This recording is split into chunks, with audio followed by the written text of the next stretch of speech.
Ya, yang ditayangkan tadi itu bukan rumah itu. Memang ada rumah di samping rumah, ada di belakang rumah tadi, itu yang dipermasalahkan sebetulnya. Awalnya bukan sama Susi, saya Susi nggak gitu kenal.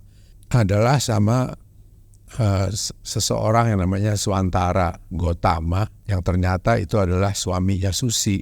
Utang ya utang, harus bayar. Dan itu yang saya pegang gitu.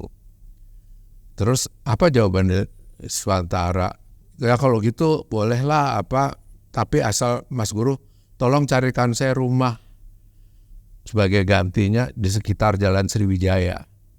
Coba bayangin aja, tanah di Jalan Sriwijaya, Susi Angkawijaya bisa membeli dengan hanya 16 miliar. Padahal di tahun 2011 itu 150-200 miliaran. Itu kan lucu. Posisi Mas Guru itu pada bulan Desember mau menyelesaikan. Kita hitung bunga 4,5%. Maka total itu sekitar 50 miliar, 48 sekian yang harus Mas Guru kembalikan uang itu. Itu mereka waktu itu minta 80. Ketika kita naik 80, mereka naik 140. Nah, akhirnya terjadi deadlock. Loh itu apa enggak pemerasan tuh?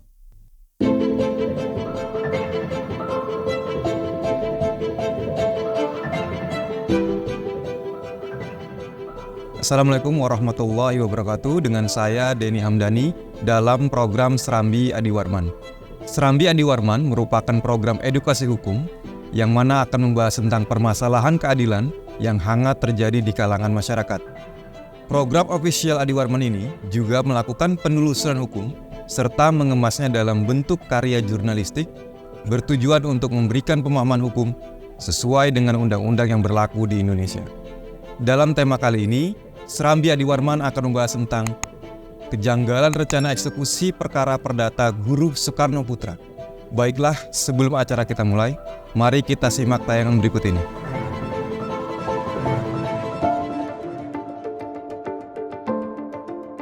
Rumah mewah Guru Soekarno Putra senilai ratusan miliar rupiah akan disita paksa atau dieksekusi. Penyitaan akan dilakukan oleh Pengadilan Negeri Jakarta Selatan pada 4 Agustus 2023 mendatang.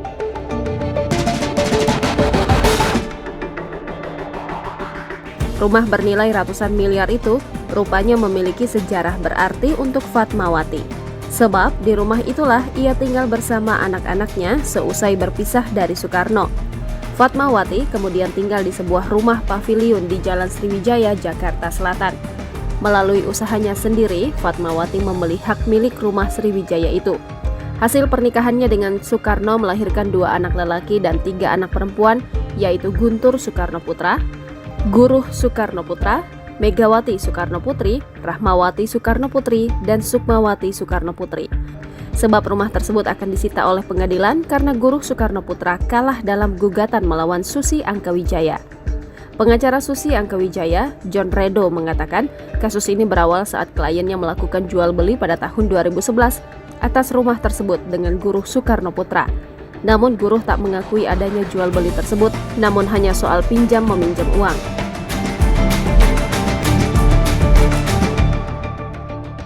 Bisa mungkin dijelaskan kembali Pak mengenai terkait hal tersebut. Baik, jadi sebenarnya mengenai eksekusi pengosongan tanah dan bangunan di Jalan Sriwijaya 3, Kebayoran Baru, Jakarta Selatan itu merupakan proses hukum acara perdata, di mana diawali dari gugatan yang diajukan oleh penggugat Guruh Soekarno Putra tahun 2014, gugat Susi Angkawijaya. Nah, gugatan itu ditolak karena di situ ada gugatan rekonvensi atau gugatan balik dari Susi Angkawijaya, dan ternyata oleh majelis hakim gugatan rekonvensi Susi Angkawijaya itu dikabulkan oleh majelis hakim. Nah, putusan itu kemudian dibanding dimenangkan oleh Susi.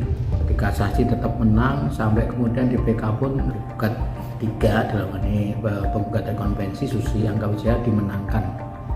Artinya sejak proses dari pengadilan negeri sampai dengan putusan PK itu pihak Susi Angkawijaya yang sekarang selaku pemohon eksekusi itu dinyatakan sebagai pihak yang menang. Oleh karena dinyatakan sebagai pihak yang menang dalam proses perkara perda tersebut, yang bersangkutan dalam hal ini Susi Angkawijaya mengajukan permohonan eksekusi. Bahkan ada akte pernyataan akte notaris nih, dalam waktu 3 bulan akan mengosongkan setelah jual beli itu.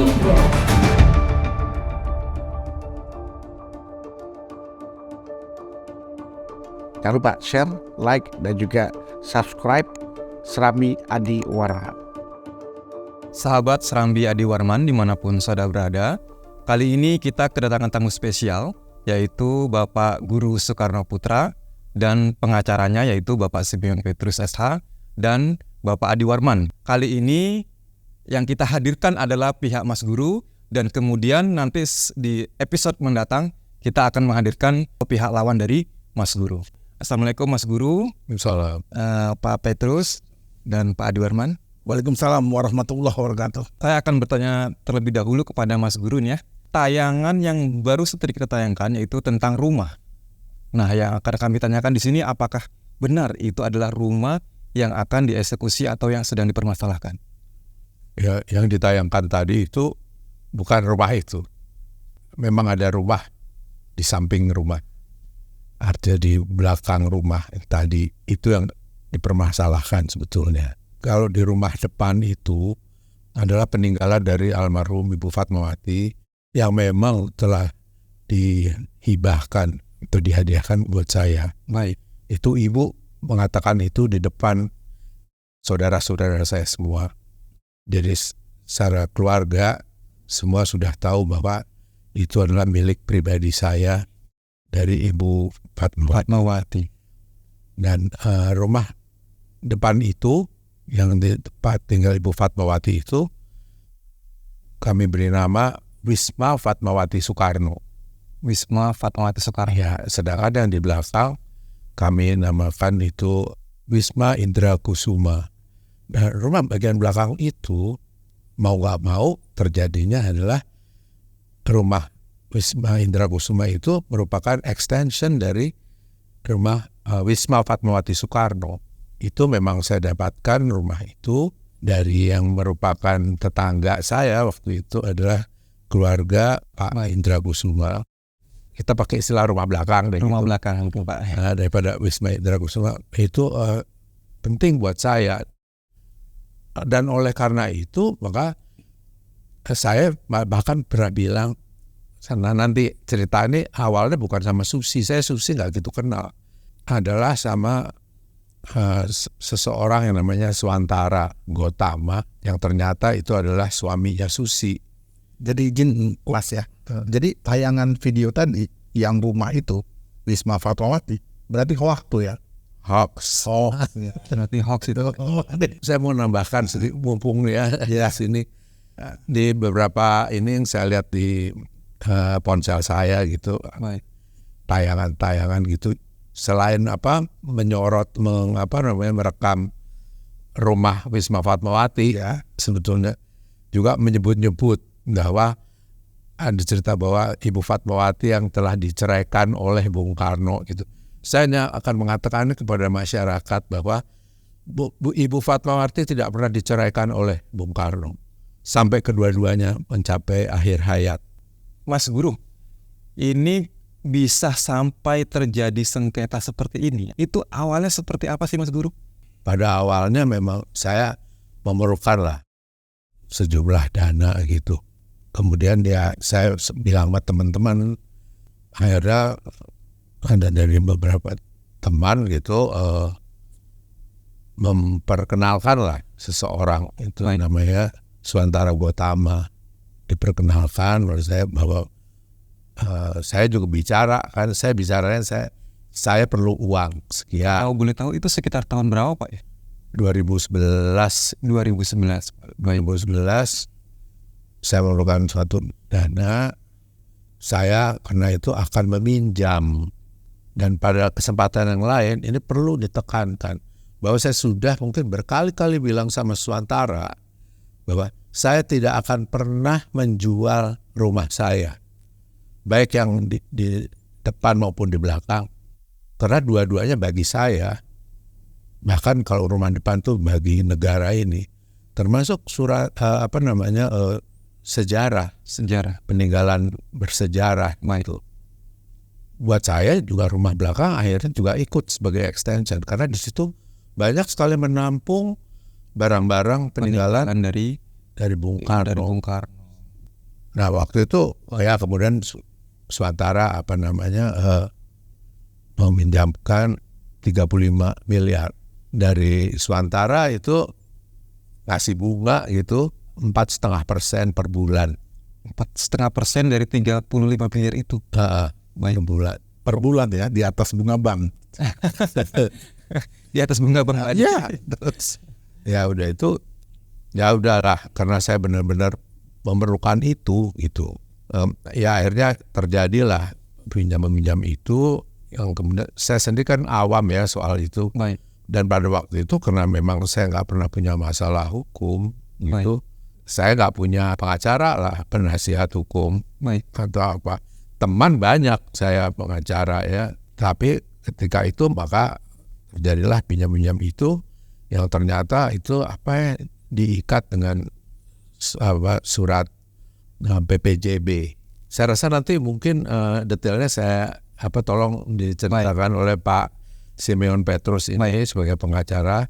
Tapi garis besarnya adalah lewat satu proses-proses, nanti Pak Simon jelaskan gitu. Intinya peristiwa itu adalah peristiwa pinjam-meminjam gitu ya. Dan pada suatu saat ketika itu hampir jatuh tempo gitu ya, saya minta itu di reschedule, dijadwal ulang lagi gitu. Sebetulnya saya pernah sudah mau melunaskan itu. Tapi ketika saya sudah siap melunasi itu semua, Swantara tidak bisa ditemui, dihubungi, nggak bisa. Terus kami kirim surat, nggak ada balasan gitu. Sampai ada suatu cerita gitu, nanti Pak Simeon menjelaskan, teman saya juga lah gitu, datang ada seorang wanita yang namanya Susi Angkawijaya. Dengan Susi itu nanti yang fasih nih soal gitu-gitu kan Pak Simeon. Intinya Toto itu jadi perikatan itu dengan Susi berubah jadi AJB. Tapi Bang Denny, saya mau memperdalam nih. Selama Mas Guru itu tadi ada upaya mau bayar, taunya orangnya hilang, anggap hilang tanda petik ya Mas Guru ya. Terus berperkara mulai barangkali, terus ada gak upaya damai atau upaya bayar? Gimana tuh Mas? Nah itu pernah saya minta jumpa sama Swantara itu, ya. Saya ditemani juga oleh seorang teman. Swantara juga didampingi oleh kakaknya. Kami sambil makan di restoran, di situ saya minta sama Swantara itu, saya tuh sebetulnya demi Allah saya tidak pernah akan menjual rumah itu. Kalau soal pinjam-pinjam saya taat hukum. Dan ini juga menyangkut ini ya, agama kan, bahwa kita punya kewajiban memang untuk berutang ya utang harus bayar. Dan itu yang saya pegang gitu. Terus apa jawaban Swantara? Ya kalau gitu bolehlah tapi asal Mas Guru tolong carikan saya rumah sebagai gantinya di sekitar Jalan Sriwijaya. Di tahun 2011 itu rumah di Jalan Sriwijaya dan sekitarnya itu 2011 ya, itu tuh harga rumah tuh sudah mencapai 150 miliar, 200 miliar gitu. Nah itu aja deh sampai situ pokoknya. Akhirnya panjang sampailah ke yang terjadi pada pengadilan hari ini gitu. Oke, terima kasih Mas Guru, Pak Guru. Sekarang saya ingin bertanya dengan pengacara Mas Guru yaitu Bang Simeon. Terus Bang, sebelum saya membahas lebih detail terkait eksekusi, saya ingin kembali ke pertanyaan awal yang dijawab Mas Guru bahwa tayangan tadi itu adalah hoax, bukan rumah itulah yang akan dieksekusi. Gitu. Nah, bagaimana tanggapan Bang Petrus, atau upaya hukum apa yang akan dilakukan terhadap berita hoax tersebut? Oke, terima kasih ya, Pak Denny. Jadi kita menonton di YouTube dan lain sebagainya itu yang ditayangkan itu sebenarnya bukan rumah itu yang menjadi persoalan hukum. Rumah yang itu adalah rumah Ibu Fat. Nah, terhadap hal ini ya kami tim hukum dari Muhammad Guru Soekarno Putra ya mengkaji, dan mungkin kami akan melakukan upaya hukum secara ini tentang undang-undang IT, karena ini menyebarluaskan sesuatu yang berita yang bohong. Itu mungkin kami akan lakukan itu dalam waktu dekat. Kami lakukan. Jadi dengan aduannya itu delik undang-undang IT itu ya, dengan delik undang-undang IT. Baik. Jadi begini, Mas Guru ini sering begitu ini booming dengan rumah yang sebenarnya bukan rumah itu, masalah hukumnya, beliau konsultasilah, bertanyalah, kok saya diperlakukan begini? Padahal rumah yang sebenarnya yang jadi persoalan hukum bukan rumah itu. Nah, sekarang yang menjadi pertanyaan beliau, maksud apa sih mereka menayangkan objek yang bukan objek sengketa? Ini kan sudah ada nih upaya atau tindakan yang akan dilakukan oleh Pengadilan Jakarta Selatan, yaitu tentang eksekusi. Nah, untuk menyikapi hal tersebut, apa yang akan dilakukan oleh Pak Petrus? Jadi begini, kalau kita melihat, kalau ini khusus untuk Pengadilan Negeri Jakarta Selatan mau melaksanakan eksekusi ini. Kalau orang hukum itu pasti tahu bahwa putusan ini tidak bisa dieksekusi. Anda pun bisa dieksekusi hanya rumah. Baik. Karena putusan perkara 757 itu dari PN sampai dengan kasasi yang salah satu hakim agungnya adalah Dimyati yang ditangkap KPK itu. Baik. Itu Sudrajat Dimyati itu tidak pernah memerintahkan Muhammad Guru Soekarno Putra untuk menyerahkan tanah. Baik. Dengan batas-batas dan lain sebagainya itu. Baik. Memerintahkan Muhammad Guru Soekarno Putra hanya menyerahkan rumah. Dalam amar putusan itu menyatakan pengosongan rumah. Ya. Terus abang keberatan karena di dalam penetapannya kok ada penetapan yang menambahkan sertifikat. Ya. Terus yang berikutnya ada berita acara sita dengan batas-batasnya. Dengan batas-batas. Ya. Terus ada lagi pemberitahuan eksekusi itu lebih parah lagi. Ya. Jadi dibilang pemberitahuan eksekusi sertifikat. Gitu kan maksudnya, Bang? Ya. Nah, terhadap itu semua, apa upaya Abang yang lakukan? Untuk ini menurut saya, nanti mungkin saya akan bahas Bang Denny, ini ya ngaco tanda petik. Bahasa saya mungkin ada apa dengan cinta ya dalam proses ini. Nah, makanya saya ingin sekali tahu dari pengacara Mas Guru apa yang dilakukan untuk membereskan hal seperti ini. Jadi terhadap penetapan, kemudian berita acara eksekusi, jadi ini penetapan eksekusinya itu tahun 2020. Nah, di dalam penetapan itu, Ketua Pengadilan Negeri Jakarta Selatan, dia menambahkan. Abang punya, bisa diperlihatkan Bang, biar kita di Zoom Bang, jadi bisa tahu. Ditambah apa yang ditambah Bang di situ Bang? Ini ditambah, bisa dilihat kan di kamera. Dipinjam dulu. Ini kamera mungkin bisa di shoot. Jadi ini penetapan ini dalam amar putusan itu tidak memerintahkan untuk Muhammad Guru Soekarno Putra menyerahkan sertifikat nomor 92 garing Selong tahun surat ukur 388. Tetapi oleh Ketua Pengadilan Negeri Jakarta Selatan dia menambahkan ini. Tahun berapa? 2020? Tahun 2020. Masih orang yang sama atau beda? Sepertinya beda. Oh, udah beda ya. Padahal di dalam amar putusannya itu tidak ada. Tidak ada. Coba tidak ada. Jadi amar putusannya dibaca.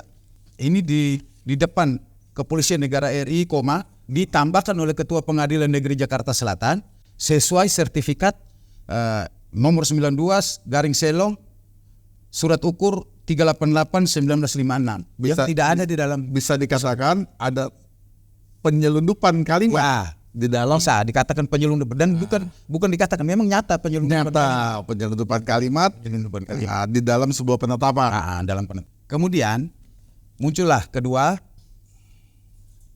jurusita Pengadilan Negeri Jakarta Selatan jadi selang beberapa hari lah, pada tanggal 23 Juni 2020 ini, masih 2020, jurusita Pengadilan Negeri Jakarta Selatan melakukan sita eksekusi di Sriwijaya, di rumah Mas Guru, itu dengan menambahkan tanah dengan sesuai sertifikat dan batas-batas. Baik, ini seperti ini.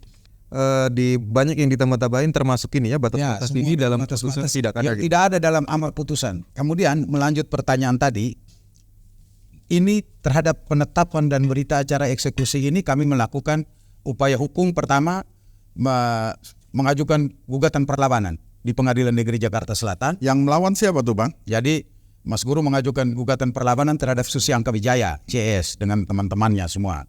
Nah, perkara ini berjalan, kami juga mengajukan surat keberatan dan protes kepada Mahkamah Agung. Nah, perkara ini berjalan, kemudian April kemarin diputus, tetap mengalahkan Guru Soekarno, yang menurut kami pertimbangan hukumnya itu objek gugatan kami adalah penetapan eksekusi dan berita acara eksekusi. Tetapi hakim mempertimbangkan pokok perkara bahwa Mas Muhammad Guru Soekarno Putra tidak beretiket baik, tidak menyerahkan tanah dan rumah. Padahal persoalan objek gugatan itu adalah penetapan eksekusi dan berita acara eksekusi. Tetapi yang dipertimbangkan pokok perkara. Karena Muhammad Guru Soekarno Putra tidak menyerahkan tanah dan rumah. Nah, terhadap kala itu Abang lakukan banding. Itu sekarang kami melakukan upaya hukum banding. Terus Abang terhadap penambahan yang dilakukan oleh Ketua Pengadilan dan jurusita, apakah Abang melaporkan itu ke Bawas? Kami terhadap itu kami sudah mengirim surat keberatan ke Mahkamah Agung, tembusan ke Bawas, PT semua kami kirim. Izin Bang, ini bukan soal keberatan Bang. Ini persoalannya ada, saya nyebutnya mungkin oknum kali ya. Oknum Ketua Pengadilan dan oknum jurusita yang menambahkan menyelundupkan kalimat di sebuah penetapan yang tidak sesuai dengan amar putusan. Begitupun di berita acara sita eksekusi menambahkan batas-batas tanah dan lain sebagainya. Ini perbuatan ini melanggar kode etik, melanggar disiplin. Jadi barangkali Abang bisa laporkan tentang perbuatan ini oknum tadi kepada Bawas atau kepada Komisi Yudisial, biar orang ini diperiksa etik. Kalau enggak nanti korbannya banyak loh. Ini mohon maaf, anak proklamator aja diginiin, apalagi yang lain. Jadi, selanjutnya gimana lagi Bang? Jadi ini semua surat kami udah siapkan untuk membuat laporan terhadap Ketua Pengadilan Jakarta Selatan yang mengeluarkan surat penetapan itu. Kemudian kepada Panitera, jurusita, itu kami sudah persiapkan semua. Nanti kami akan ajukan dalam minggu depan ini. Mantap Bang. Laporkan. Saya lanjut bahwa terhadap berita acara yang kemarin yang tadi saya sampaikan, bahwa kami mengajukan keberatan kepada Mahkamah Agung RI pada tanggal 30 Mei 2023. Kemudian oleh Mahkamah Agung mendisposisikan surat itu pada tanggal 15 Juni. Berarti keberatan Bang itu ditanggapi. Hebat Mahkamah Agung nih. Mendisposisikan kepada Ketua Pengadilan Tinggi DKI Jakarta untuk memeriksa dan mempertimbangkan supaya memeriksa itu, kemudian memberi jawaban ke Mahkamah Agung. Tembusan semua surat ini tembusan ke kami, termasuk tembusannya ke Pengadilan Negeri Jakarta Selatan. Tetapi hal ini kemudian muncullah pemberitahuan pengosongan itu. Jadi belum ada jawaban, yang keluar malah pemberitahuan pengosongan. Sita eksekusi terhadap, bukan sita lagi, pengosongan sertifikat tanah. Pengosongan itu dia buat sempurna. Jadi ini sistematis kalau menurut saya. Mulai dari Ketua Pengadilan menambahkan sesuai sertifikat, kemudian jurusita menambahkan tanah dan bangunan, batas semua. Kemudian panitera pengadilan surat pengosongan itu menambahkan bahwa sesuai sertifikat, surat ukur, gambar rumah dan lain sebagainya. Jadi tambal sulam lah. Tambah sulam semua. Oke, itu. Pak Simeon, ini semua berarti upaya sudah dilakukan. Ya. Kemudian lebih konkretnya lagi Pak, mungkin bisa disampaikan untuk upaya pencegahan terhadap rencana eksekusi di bulan Agustus mendatang Pak. Jadi sebenarnya begini, kita ini Mas Guru sendiri itu orang sangat menghormatin putusan hukum. Beliau tidak menghalangi sepanjang eksekusi itu dilaksanakan sesuai dengan amar atau diktum putusan. Karena putusan itu tidak bisa ditafsirkan. Dan Pengadilan Negeri Jakarta Selatan bukan lembaga penafsir putusan. Jadi ketika putusan itu memerintahkan Mas Guru untuk menyerahkan rumah, ya cukup rumah. Apa kepentingan Pengadilan Negeri Jakarta Selatan memerintahkan Guru Soekarno supaya menyerahkan tanah? Ini kan aneh. Apa sih kepentingan Pengadilan Jakarta Selatan? Yang diminta rumah, pengadilan memerintahkan Mas Guru supaya serahkan tanah juga. Kan aneh. Dia akan melaksanakan, tapi angkat itu rumah. Silakan, jangan injak itu tanahnya, karena tanah tidak diperintahkan. Itu. Jadi jangan injak rumput satu helai pun begitu Pak. Jangan injak rumput satu helai pun, silakan kau angkat. Dari dulu juga saya sudah katakan, silakan angkat. Mas Guru juga akan saya dampingin untuk serahkan rumah, tapi kau angkat, kau jangan injak tanah. Saya tambahkan lagi yang tadi itu, saya mau sampaikan bahwa yang Mas Guru sampaikan tadi itu masih ada kurang sedikit. Silakan. Bahwa ini diawalin dengan pinjaman tadi yang Mas Guru sampaikan, dibuatlah PPJB. Kemudian dalam jangka waktu 3 bulan. Kemudian 3 bulan Mas Guru mau menyelesaikan itu, tidak pernah ditemuin itu Suantara Gotama. Nah, pada tanggal 3 Agustus 2011 muncullah seseorang perempuan yang kemudian diketahui bernama Susi Angkawijaya. Menarik nih Bang, yang kemudian awalnya berarti nggak tahu Bang? Awalnya nggak tahu. Oh, jadi Mas Guru juga nggak tahu. Nggak itu tahu, suami istri. Nggak kenal. Jadi ketahuan setelah Dia datang dulu, baru diperkenalkan oleh asistennya Mas Guru namanya Lucia Mokoginta. Ini namanya Susi Angkawijaya sebagai owner baru yang mau membantu Mas Guru. Kemudian dalam pembicaraan itu dia minta supaya dibuatlah AJB nomor 36 Sekitar bulan berapa itu Pak? bulan Agustus tanggal 3 tahun 2011. 3 Agustus 2011 di mana AJB itu ditulis 16 miliar harga jual beli rumah. Dalam AJB 16 miliar. Yang saya mau tegaskan bahwa Susi Angkawijaya tidak pernah membayar 5 rupiah pun terhadap AJB itu yang sebesar 16 miliar kepada Guru Soekarno Putra. Baik. Dia nggak pernah membayar. Nah, ini AJB ini dia manfaatkan untuk pembuktian formil dalam hukum perdata. Kalau nanti, maaf Bang, kalau nanti ada kwitansi, itu menyatakan Mas Guru udah pernah terima 16 miliar. Itu gimana komentar? Nah, inilah yang kemarin ada muncul, dan ini akan ada proses hukum baru. Karena dari perkara itu sudah diputuskan pertimbangan majelis hakim bahwa uang 35 miliar itu karena mereka antara Susi Angkawijaya dan Suantara Gotama adalah suami istri, maka uang 16 yang Suantara itu menjadi pembayaran Guru Soekarno, harga rumah jual beli. Tapi kemarin itu ada sidang di perkara perlawanan, ada lagi kwitansi 16 miliar yang kami akan buktikan secara material. Karena kemarin itu Anda gunakan sebagai bukti formil, ya kita akan tempuh secara materialnya. Benar nggak itu duit 16 miliar? Uang 16 miliar kalau kwitansi kan berarti bawa berapa koper itu duit 16 miliar. Mas Guru tanda tangan barangkali kwitansi terima? Ada saya lihat itu. Enggak terima, benar nggak? Hanya itu bohongan. Nggak terima. Nah terima, itu perlu penegasan. Oke. Kalau Mas Guru nggak terima, kemudian kita ini kan ya saya selamat kurang lebih. Enggak, ini saya potong dulu kalimat abang tuh. Kalau Mas Guru nggak terima, berarti kalau yang lain nerima kali ya? Atau pengacara yang nerima? Itu pengacara saya belum ada. Oh gitu. Saya belum 14.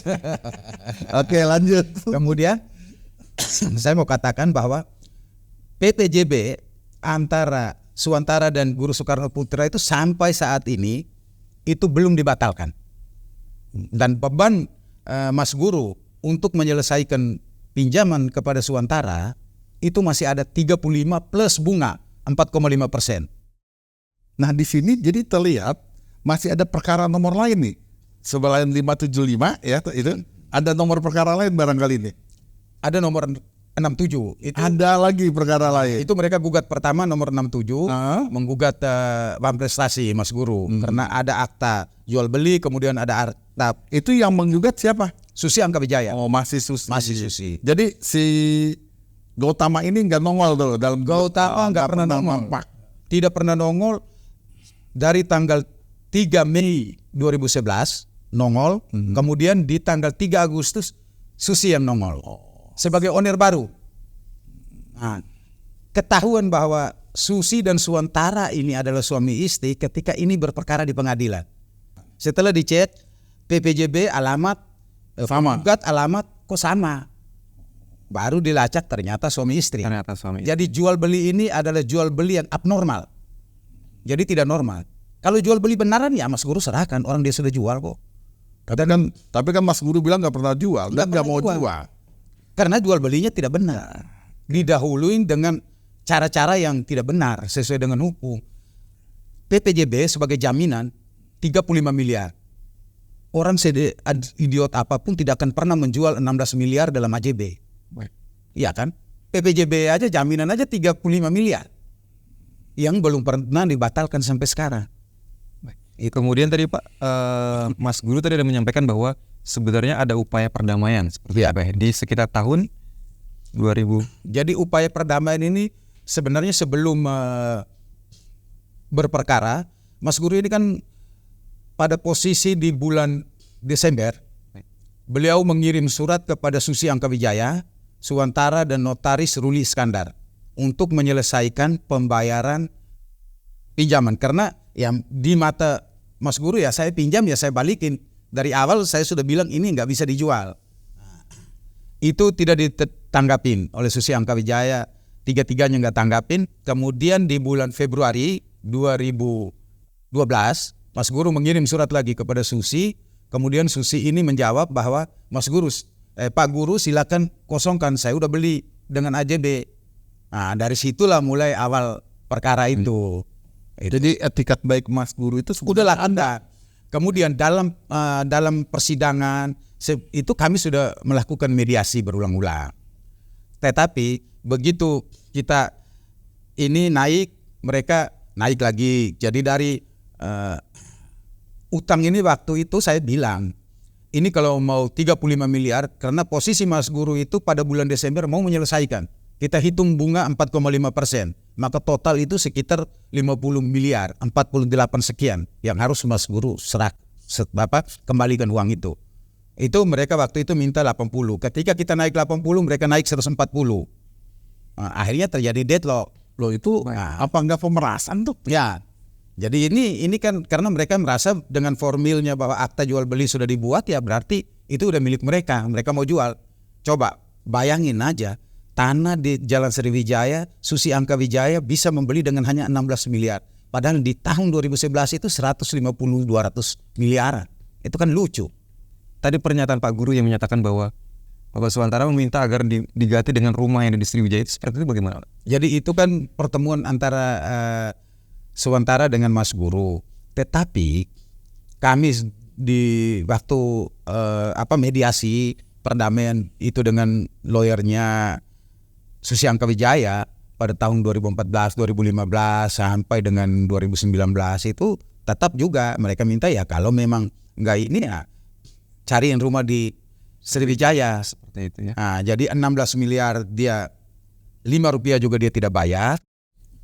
Tapi Mas Guru harus membeli rumah yang 250 miliar untuk memberi kepada Susi Angka Wijaya. Kemudian kalau tidak ya pengadilan ikut bantu supaya Mas Guru serahkan itu tanah. Ada apa sih ini semua? Bagaimana tanggapan Pak Adi terhadap perbincangan yang tadi Pak Adi? Yang pertama saya prihatin. Ya, hal ini menimpa anak proklamator Republik Indonesia. Mungkin tidak berkelebihan kalau saya sebagai anak bangsa berduka. atas peristiwa ini. Itu yang pertama. Yang kedua, saya tidak ingin masuk kepada substansi. Baik. Karena saya tidak ikut dalam persidangan itu. Akan tetapi perlu saya jelaskan, tegaskan bahwa ada hukum acara untuk melakukan eksekusi. Sebagaimana diatur di dalam pasal 195 sampai dengan 224 HIR. Baik. Dan 206 sampai 258 RBG. Baik.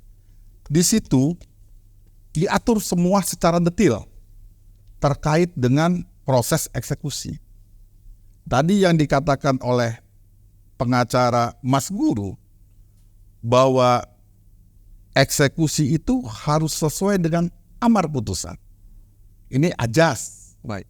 Ya, ajas yang harus ditaati oleh siapapun, bukan oleh pemohon eksekusi aja, tapi oleh pengadilan.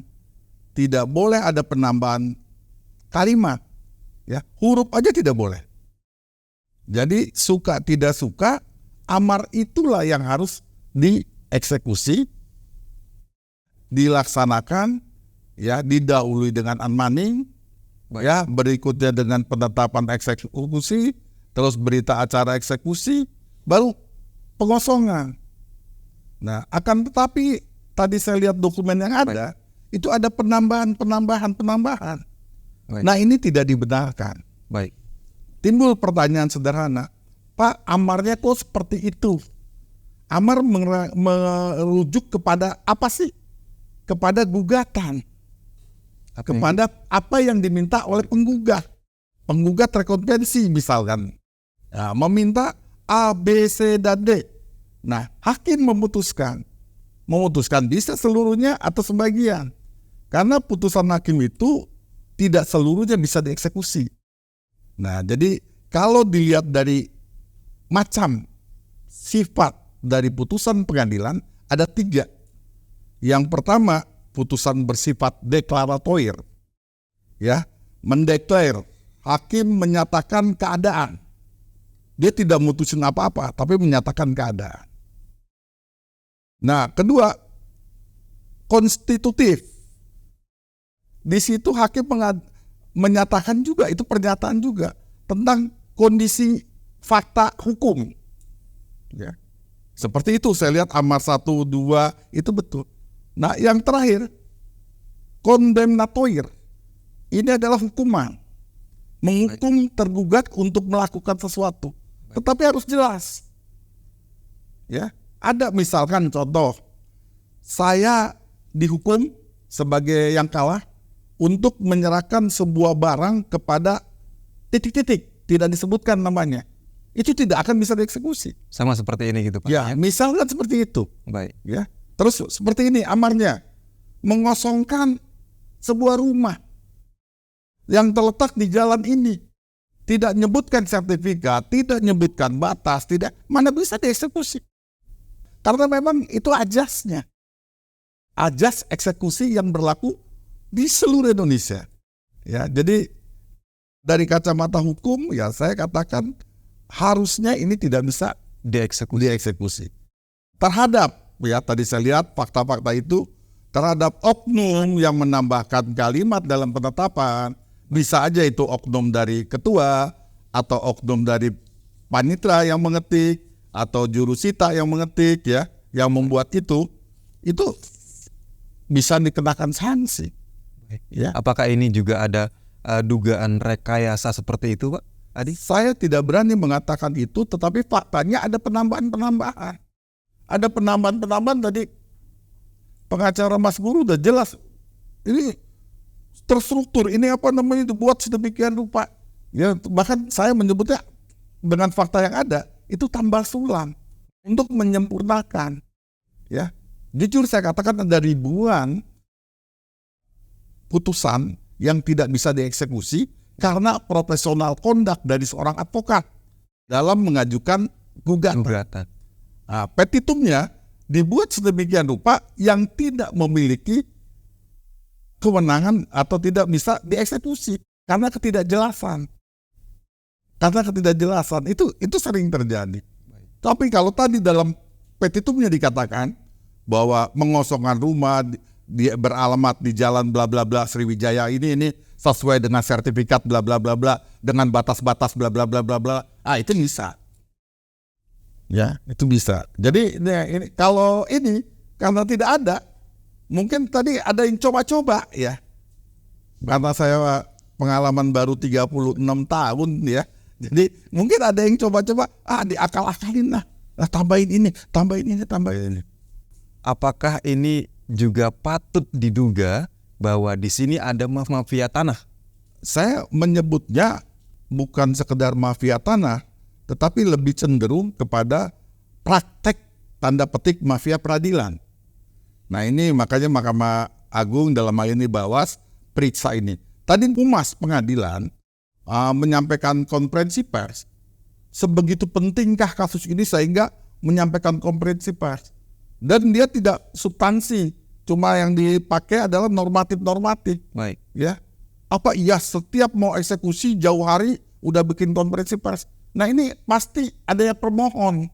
Ada yang mau, Pak tolong Pak sampein. Ya itu juga perlu diperiksa, ditanya ada apa dengan cinta. Itu penting buat saya. Kalau memang ini harus terbuka sejelas-jelasnya. Baik. Ya, jangan sempat anak proklamator kita dijolimi oleh sebuah proses yang keliru gitu. Apalagi tadi udah katakan kita mau patuh kok melaksanakan amar putusan. Baik. Amar putusan ya, mau patuh melaksanakan. Tapi gimana caranya? Kan nggak mungkin bisa ngosongin rumah tanpa nginjak sebidang tanah kan ya. nggak mungkin. Ya itu. Jadi putusan itu sangat-sangat tidak bisa untuk dieksekusi begitu. Tidak bisa dieksekusi. Namun Pak Adi, ini kan faktanya seperti yang dipaparkan tadi. Ini juga ada nih yang terakhir itu berita acara sita eksekusi. Di sini ditambah-tambahin lebih dari sebelum-sebelumnya itu ditambahin lagi batas-batas tanahnya. Jika demikian Pak Adi, ini bagaimana Pak Adi? Seperti saya katakan tadi di penetapan ada penambahan bukan hanya kata tapi kalimat ya, itu sudah melanggar ajas. Ditambah lagi sekarang dalam berita acara bukan hanya penambahan kalimat tapi batas-batasnya lebih detail. Nah ini penambahan lagi.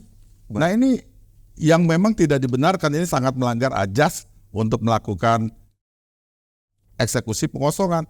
Yang terakhir saya lihat tadi dalam penayangan juga saya sempat lihat itu pemberitahuan eksekusi sertifikat. Sejak kapan pengadilan bisa eksekusi sertifikat? Baik. Saya sekolah di mana saya juga bingung.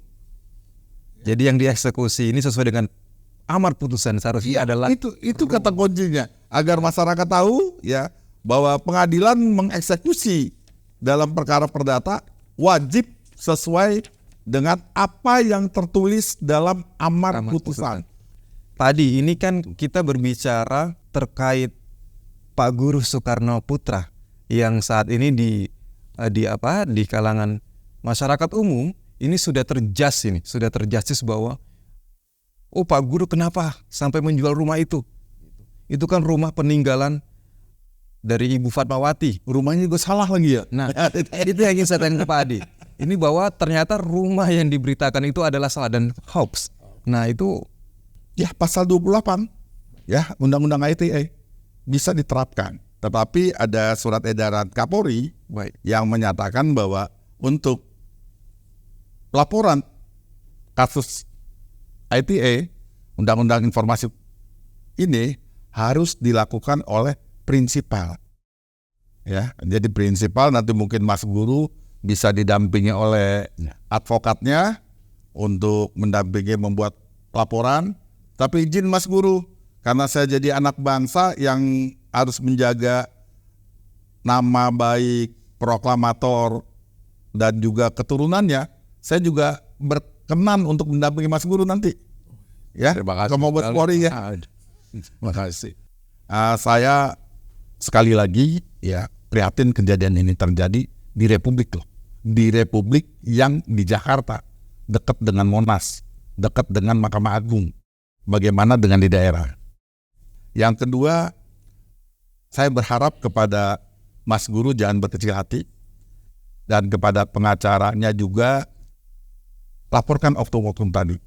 Ya, saya tentunya selaku Ketua Umum Gerakan Nasional Pemberantasan Korupsi yang juga Ketua Posko Pemantau Peradilan memiliki perhatian khusus terhadap ini. Ya. Jadi saya tidak masuk kepada substansi, tapi perilaku hakim ini harus kita benahi lah. Katakan yang benar itu benar, yang salah itu salah. Baik. Ya, jangan ada korban-korban di kemudian hari lagi. Baik. Ya, itu saja barangkali dari saya. Baik, terima kasih Pak Adi, terima kasih Mas Guru atas kedatangannya. Pak Petrus, terima kasih banyak. Sahabat Serambi Adi Warman, semoga perbincangan kali ini dapat memberikan informasi yang jelas mengenai duduk perkara yang sebenarnya dan semoga dapat memberikan pencerahan kepada kita semuanya. Demikian acara bincang-bincang hari ini. Untuk mendukung program edukasi hukum ini agar tetap selalu eksis, mohon untuk tekan tombol subscribe, like, komen channel Serambi Adi Warman. Saya Denny Hamdani, pamit undur diri. Wassalamualaikum warahmatullahi wabarakatuh. Waalaikumsalam warahmatullahi wabarakatuh. Salam Serambi Adi Warman.